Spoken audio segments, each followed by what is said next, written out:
Michael, kaya mo? Mga kids!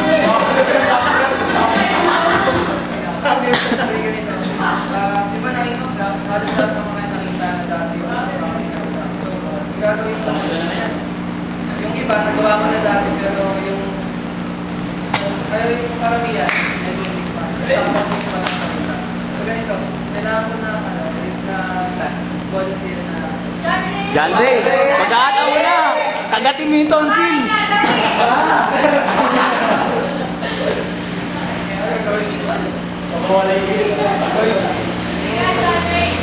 Video ko ano, may kita. Baby, bayad kami. Bigyan ba? Tol, mag-mic ka. Ha? Mag-mic? Ay, hindi, wag na. Mamahal din. Ikaw. John Ray, kuwal ng kuwal.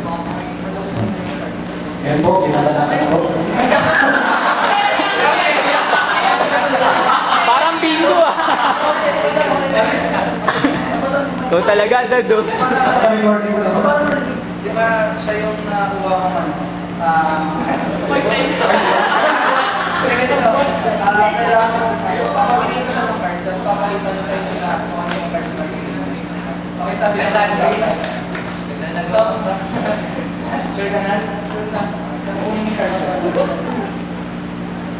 Okay, pakita ka sa kanila lahat ng mga card.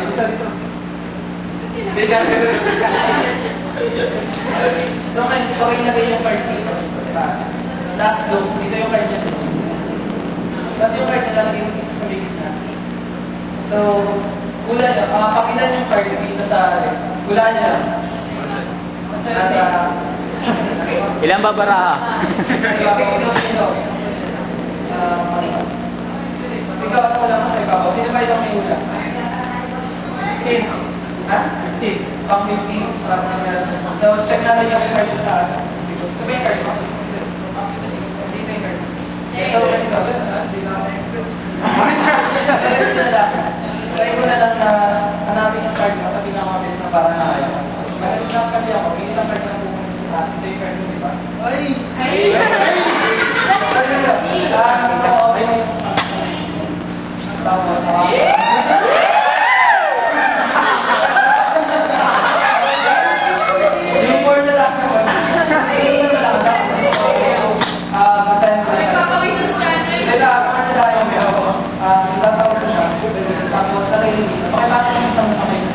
tapos kung kaya na makuha ko, huwag kang gumawa ng way para makuha ko. So meron ng isang card dito, yung Ace of Hearts. Ganito. Yung Ace of Hearts, kakolor niya yung card nito. So, ganito. Yung Ace of Hearts, gusto ko bantayan mo lang kung saan ko lalagay. Lalagay ko yung Ace of Hearts dito sa gitna. Asan yung Ace of Hearts? Sa gitna. Yung card na dyan para dito. Actually, kung nag-snap ako, yung Ace of Hearts umakit sa taas. Pero sa sobrang bilis, nagpalit na dyan. Nasa akin na yung card ko na, ay, Ace of Hearts nasa taas, diba? Tingnan ito. Anong card ko ako?